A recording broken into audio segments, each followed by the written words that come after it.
আমাকে তো এটাও এখনও শুনতে হয় যে আয়শা তুমি একটু চেষ্টা করবে, করতেছে পড়তেছে এভাবে কথা বলতে।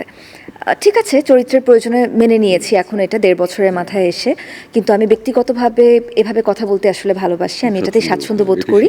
তবে হ্যাঁ, যদি কখনো কোনো আঞ্চলিক ভাষায় কথা বলতে হয় অবশ্যই আমি সেই সময়টুকু চেয়ে নিব নির্মাতার কাছ থেকে যে আমাকে দিন, আমাকে শেখার সুযোগ করে দিন, আমি শিখি, তারপর আমি পর্দায় যাব। কারণ করতেছি পড়তেছি খাইতেছি এভাবে বলে ফেলা যায়, কিন্তু কোনো অঞ্চলের ভাষা যখন আমি রিপ্রেজেন্ট করতে যাব, আমি তো তাদের আঞ্চলিক ভাষা নিয়ে আমি তাদেরকে কখনোই ছোট করতে পারি না বা আঘাত দিতে পারি না।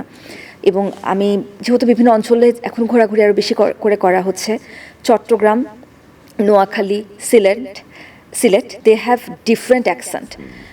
আমি ওটাতে পারদর্শী হয়েই আমি আসলে সেই অঞ্চলের ভাষায় কথা বলতে চাই বা সেই ধরনের কোনো চরিত্রে কাজ করতে চাই।